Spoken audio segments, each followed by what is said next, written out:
Hello ladies and gentlemen, and welcome back to my channel for another Sideshow Collectibles Star Wars 1/6 scale figure unboxing and review video. Now today we will be taking a look at none other than Darth Vader himself. Now you may be sitting there thinking, Justin, don't you have a bunch of Hot Toys Darth Vader figures? And yes, you're absolutely right. But for the longest time I've been saying that I need a proper Return of the Jedi Vader for my display, and that's exactly what this guy is. Finally, we have a Vader based off the third original trilogy film. Now, whether or not he's good enough to stand alongside your Hot Toys figures, we will be finding out throughout the course of this video. Now, I got mine from toyswonderland.com. Unfortunately, at the time of filming, he is sold out, but if he does come back in stock, I will pop the link down in the description below. What we are going to do now, though, is get the box laying flat in the light box and do the unboxing. Here, of course, we have the box art for Darth Vader. Right up here on the front, we do have an image of the figure himself with this ominous red glow in the background. We do have another shot of the figure on the back here, but this one is kind of giving me Empire Strikes Back vibes. I'm pretty sure I'm not the only one, but I can assure you this is based off Return of the Jedi. On the inside we do have another shot of the figure, this time with his various belt boxes and his chest LEDs turned on. We also have some printing around the edges, just of various close-ups of his armor.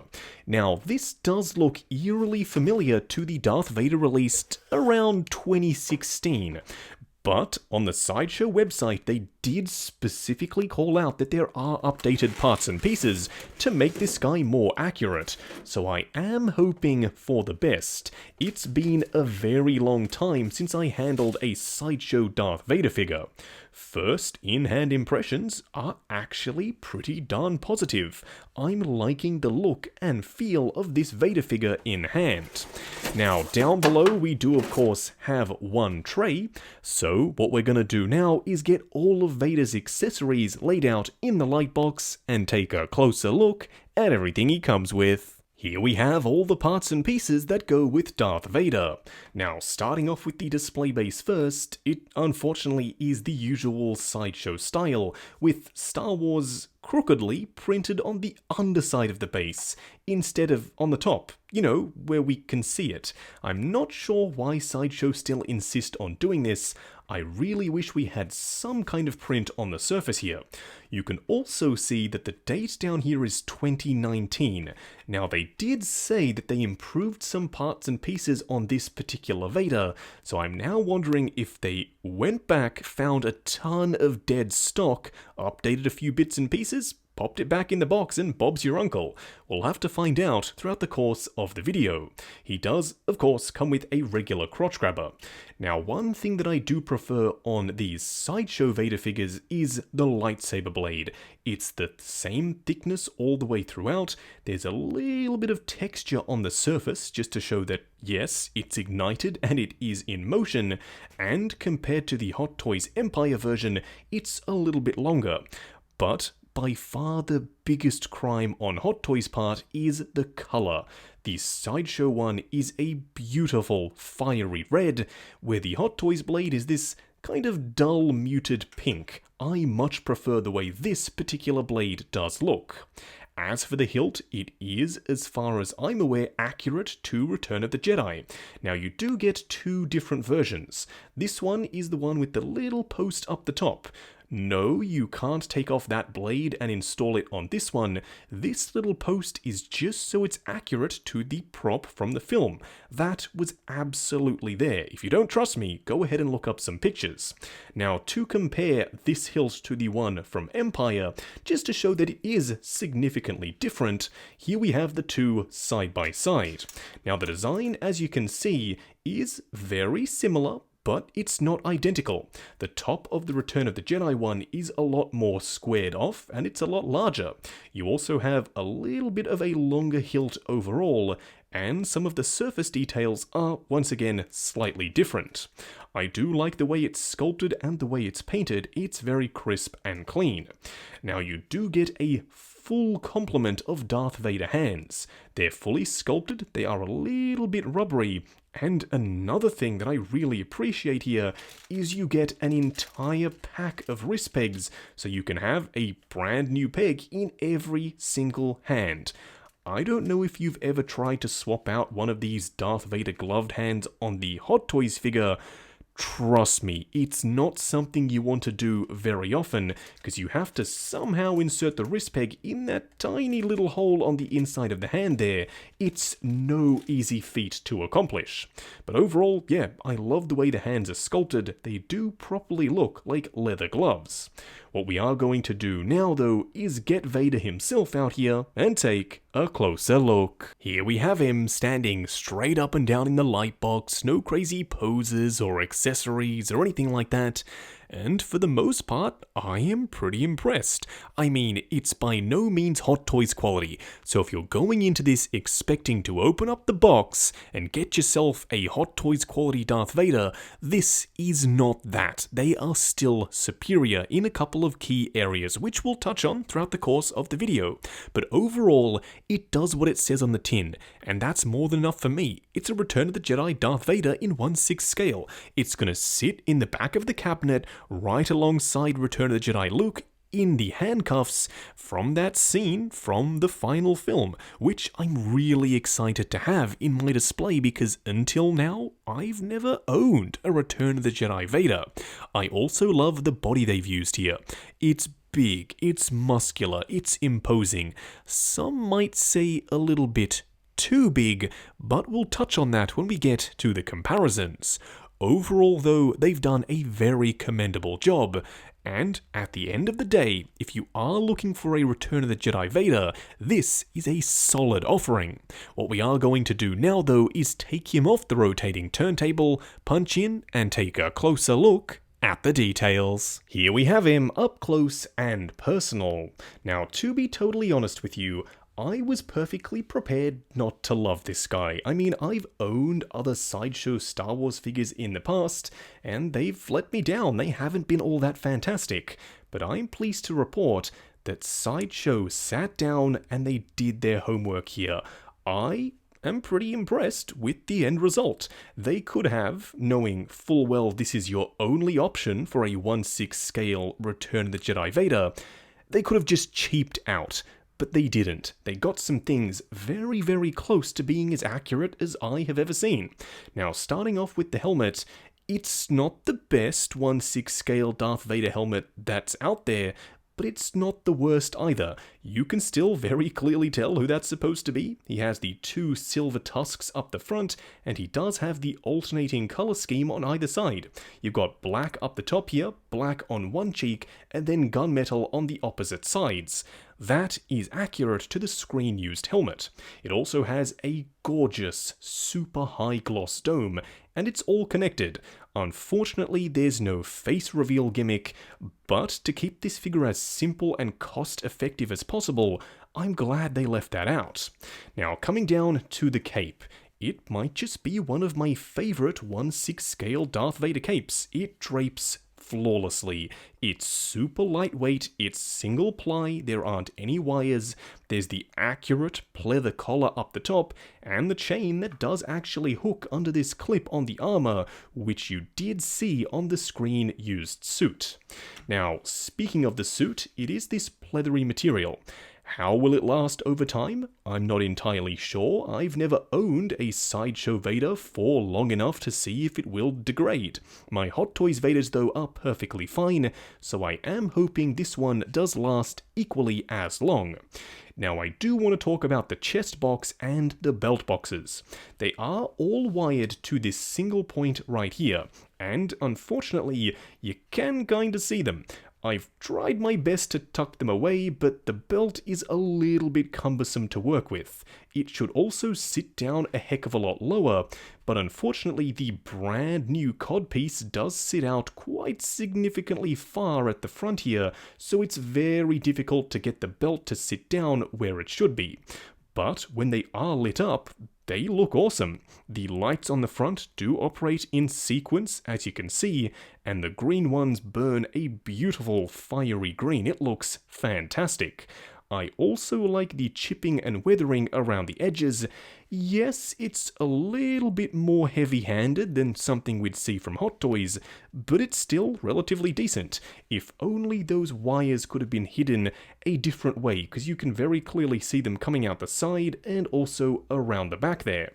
Now let's talk about the codpiece, because technically this is one of the only new pieces. It does look accurate to the film, but the way they've attached it with the Velcro does make it protrude a little bit too far from the body, like I just mentioned before.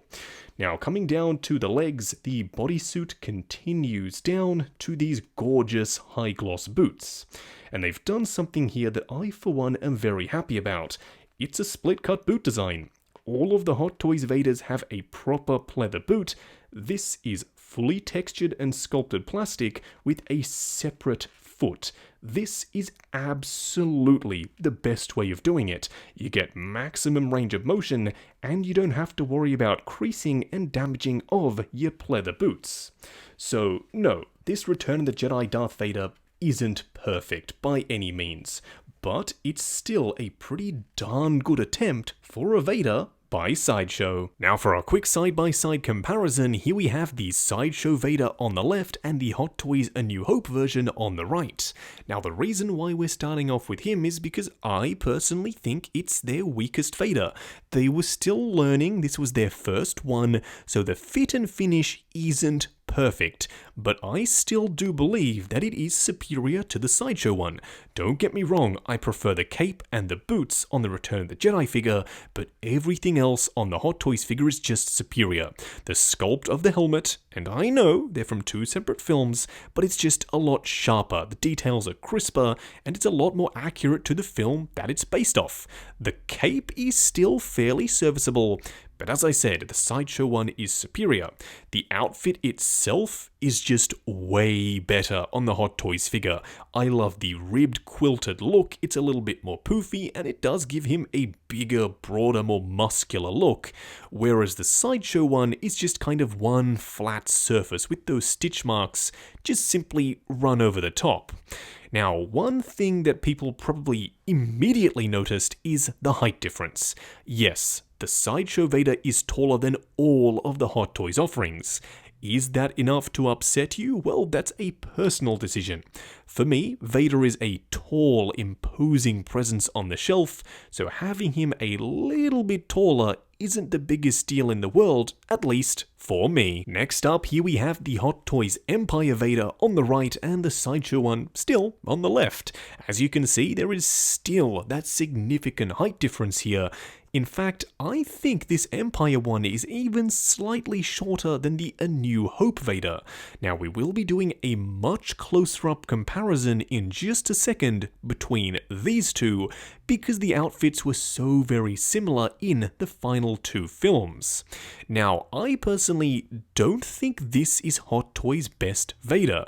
You'll see which one I love the most in just a second, but a lot of people do gravitate towards this one as their go-to Vader for the shelf, because it is, by all means, a fantastic release. Lastly, here we have my favourite Hot Toys Vader. It's the Rogue One version. I'm pretty sure you all knew that was coming. You've seen the collection tours, you've heard me say that it's my favourite.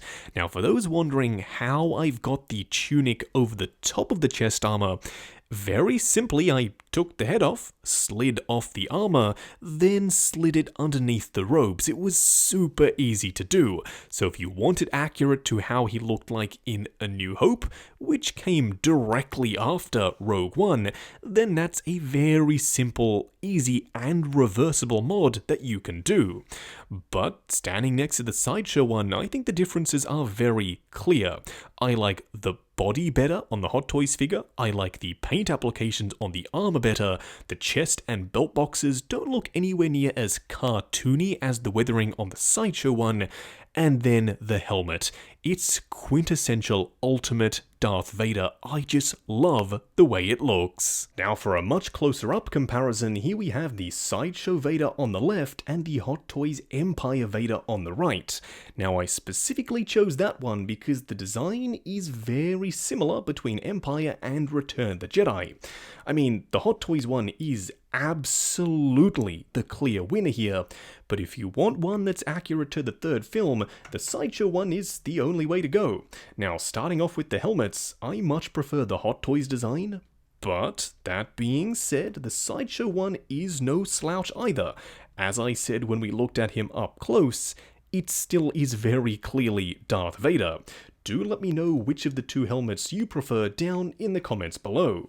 Now, as for the boots, it absolutely is no contest. The Sideshow one wins it for me because of longevity. They're fully sculpted and they're a split-cut boot design. The Hot Toys ones may look a little bit better, but not vastly so. Also, they're a full pleather boot, so they definitely will degrade over time. At some point in my lifetime, I'm sure, those boots are gonna go. But overall, the Sideshow figure isn't as far off as I initially thought compared to the Hot Toys piece. Just going over articulation on Darth Vader. Now, bear in mind, this is my personal copy of the figure, so I'm gonna be a little bit more careful. I'm sure when you get yours in hand, you can push the joints slightly further than I'm willing to go. Now, starting off with the helmet, it is on a double ball peg. However, due to the design of the helmet itself with the neck piece coming down over the chest armor, you don't get a ton of forward, but going back is a total non-issue. Swivel and pivot side to side. The arms go up on soft ratchets.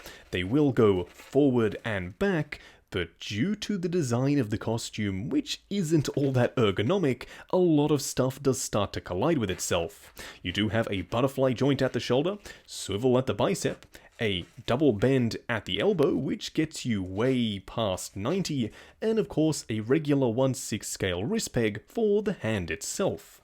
The torso does crunch forward and back, swivel and pivot side to side. The legs do go forward to about there, they will go out to there, swivel at the upper thigh, a double bend at the knee, and lastly a split cut boot design for a ball peg down here at the ankle. Just wrapping up on the Sideshow Return of the Jedi Darth Vader. Now, going into this, I was very wary, because Sideshow can be very hit and miss. I'm pleased to report that this guy is way more hit than he is miss. Is he better than the Hot Toys Darth Vader offerings? No, I really don't think he is, but at the same time, he's not just going to fall apart on your shelf or when you're trying to pose him. I'm looking at you, General Grievous. This guy is still a fantastic offering. He's nice and tall and imposing, and if you're collecting Return of the Jedi figures and you want your Vader to be accurate to his appearance in that particular movie, then this guy is kind of your only option, which, honestly, usually I'm not a huge fan of because sometimes companies can slack off when they know that, but Sideshow didn't. This is a 2.0, they've made changes and improvements, the sculpt of the helmet looks fantastic, it's painted very well, it's crisp and sharp in all of the details where it needs to be, and the light up boxes are a very nice touch. Also, the batteries were pre-installed, and they've lasted the entire duration of this video, so I'm very impressed with the longevity of the batteries that come pre-installed with this Vader. Overall, it's a great option for your shelf, and I, for one, am very glad I picked him up. Now, I got mine from toyswonderland.com. He is sold out at the time of filming this video, but I will include the link down below if he gets to be back in stock. While you are down in the description, why not check out the link to 6th Scale Network, the awesome Facebook group. Come along, chat figures, share photos of your collection, and of course, see what's coming up next on the channel. Like, comment, and subscribe, and we'll catch you in the next video.